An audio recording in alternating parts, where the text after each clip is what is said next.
몽골군은 1219년부터 1221년까지 원정을 펼쳤습니다. 이들은 호라즘 제국을 격파했습니다. 하지만 동쪽에는 더 많은 이득이 기다리고 있었습니다. 제베와 수부타이의 이란 및 코카서스 횡단 원정이 이를 증명했습니다.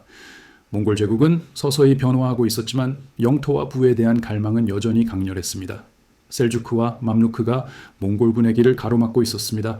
이들은 아인잘루트의 결정적인 전투에서 정점에 도달할 때까지 몽골의 확장에 맞서 싸웠습니다. 1221년 봄 인더스강 전투에서 패배한 후 호라즘 제국의 왕자 잘랄우띠는 펀자브 깊숙이 후퇴를 계속했습니다. 곧 몽골군은 그를 추격하는 것을 멈췄습니다. 잘랄우띠는 이후 3년 동안 그 지역에서 군대를 모으며 시간을 보냈습니다. 심지어 펀자브의 대부분을 점령하기도 했습니다. 그는 델리의 맘루크 술탄에게 몽골에 대항하는 동맹을 맺자고 제안했습니다. 그러나 술탄은 칭기즈칸의 분노를 사는 것을 원치 않았습니다. 대신 1224년 술탄은 잘랄우드딘을 공격했습니다. 왕자는 라호르를 떠나야만 했습니다. 그는 구자라트를 습격한 뒤 같은 해에 이란으로 돌아왔습니다. 아버지가 세상을 떠난 지 오래되었기에 잘랄우드딘은 호라즘의 왕위를 주장했습니다.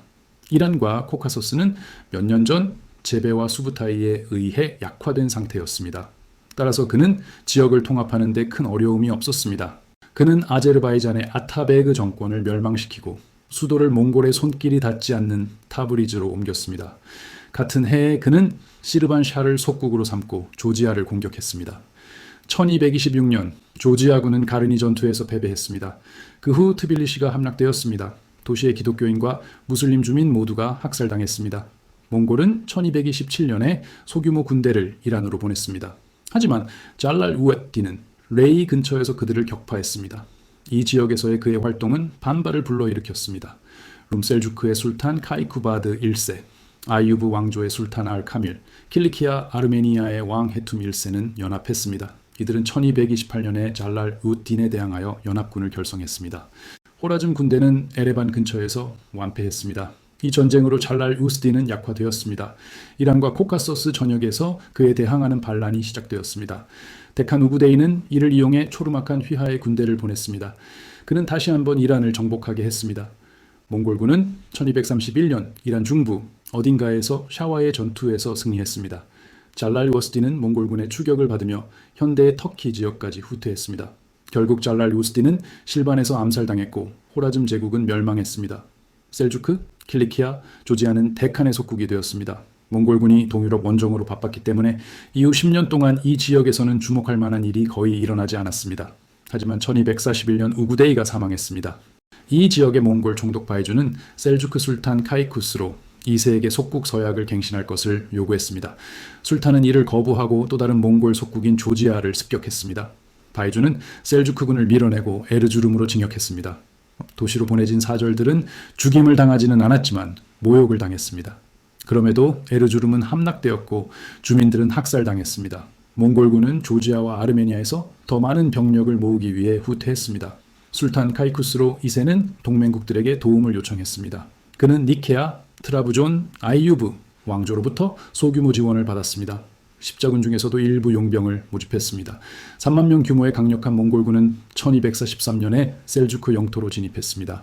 카이쿠스로의 6만 대군은 6월에 현대의 시바스 근처인 코에세다그에서 그들과 맞섰습니다. 뒤이은 전투에 대해서는 알려진 바가 거의 없습니다. 몽골군은 다시 한번 거짓 후퇴 전술을 사용했습니다. 약 2만 명의 병력으로 구성된 셀주크 선봉대는 몽골군을 추격했습니다. 선봉대와 술탄의 나머지 본대 사이에 상당한 강력이 벌어졌습니다.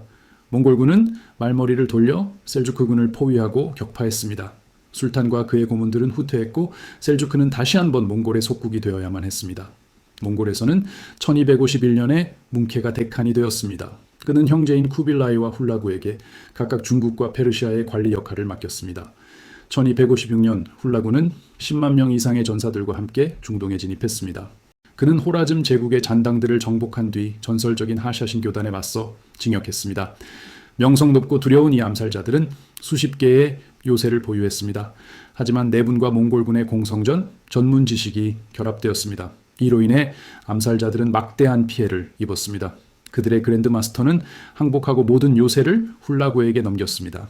이란 전역을 확보한 훌라구는 아바스 왕조의 칼리프 알 무스타심에게 복종을 요구하는 정화를 보냈습니다. 그러나 칼리프는 이를 거부했습니다. 1258년 1월 11일 몽골군은 당대 가장 크고 번영한 도시인 바그다드에 접근했습니다. 알 무스타심은 마침내 전투에서 그들과 맞서기로 결정했습니다. 그는 2만 명의 기병대를 보내 몽골군을 공격하게 했습니다. 이 부대는 몽골 선봉대를 격파했습니다. 하지만 성벽의 안전한 곳으로 후퇴하는 대신 캠프를 치고 축하 잔치를 벌였습니다. 다음 날 아침 그들은 한쪽은 몽골군에게 다른 한쪽은 강에 둘러싸였습니다. 학살에서 죽지 않은 이들은 익사했습니다. 몽골군은 공성병기의 안전을 확보했습니다. 또한 방어군이 탈출하는 것을 막기 위해 도시 주변에 벽을 쌓았습니다. 알 무스타심은 평화 협상을 시도했지만 이미 기회는 떠난 뒤였습니다. 1258년 2월 10일 도시는 끊임없는 투석기 공격 속에 항복했습니다. 약탈은 7일 동안 계속되었습니다. 도시의 기독교인들만이 목숨을 건졌습니다. 바그다드의 지혜의 집은 완전히 불타버렸습니다. 이 파괴는 이슬람의 황금기를 끝냈습니다. 이로 인해 권력의 중심이 바그다드에서 카이로로 옮겨졌습니다. 무슬림 역사상 처음으로 이슬람의 칼리프가 없게 되었습니다. 훌라구는 멈출 생각이 없었으며 시리아를 향해 진격했습니다. 십자군 국가에 속한 해안 영토를 제외하고 레반트의 대부분은 여전히 아이유브 왕조의 통제해에 있었습니다. 아이유브 왕조는 이집트를 맘루크에게 잃어 약화된 상태였습니다. 아이유브 왕조는 조공을 바치겠다고 제안했지만 훌라구는 관심이 없었습니다. 그는 조지아인, 아르메니아인, 십자군 왕자 베몽 7세의 군대와 합류했습니다. 1260년 1월 18일 알레포는 포위되어 바그다드와 같은 운명을 맞이했습니다. 이는 엄청난 공포를 불러일으켰습니다. 홈스와 다마스쿠스 도시들은 자발적으로 항복하여 파괴를 면했습니다. 하지만 갑자기 훌라구에게 중대한 소식이 전해졌습니다. 데칸 문케가 중국 남송과의 전쟁 중에 병으로 사망한 것입니다. 이는 제국 전체에 파장을 일으켰고 대규모 원정을 중단시켰습니다. 제국은 내전의 위기에 처했습니다. 훌라구는 레반트를 떠나 몽골로 향했습니다. 일도는 이투멘의 병력이 키트부카의 지휘 아래 이 지역에 남았습니다. 맘루크에게 평화가 제안되었습니다. 하지만 그들은 훌라구가 주력 부대를 이끌고 떠났다는 것을 알았습니다. 맘루크는 몽골 사절들을 죽였습니다. 키트부카는 십자군 국가들과 동맹을 맺으려 했으나 그 시도는 실패했습니다. 맘루크 술탄 쿠투즈는 군대를 소집하여 팔레스타인으로 이동했습니다. 이 소식이 키트부카에게 전해졌을 때 그는 맘루크 군대와 맞설 준비를 했습니다.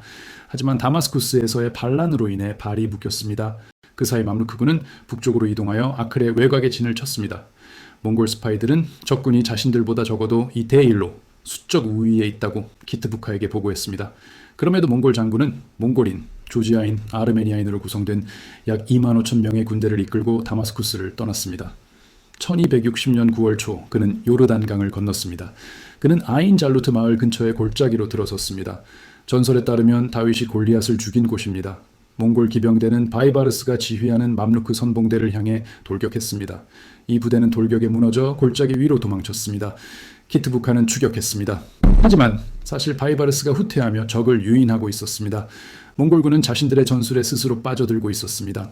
몽골군은 무너진 선봉대를 쫓아 쿠투즈가 본대를 이끌고 기다리고 있던 골짜기까지 들어갔습니다. 바이바르스의 부대는 마침내 본대에 합류했습니다. 압도적인 수적 우위에도 불구하고 술탄은 신중을 기하며 자리를 지켰습니다. 키트부카는 이를 이용해 모든 병력을 투입하기로 결정했습니다. 몽골군은 맘루크 군대 전체와 교전하게 되었습니다. 몽골 이지는 우측으로 선회하여 맘루크 전열을 쿠투즈의 좌익 쪽으로 몰아넣으라는 명령을 받았습니다. 이슬람 군대의 좌익 전체가 몽골의 압박 아래 무너졌습니다.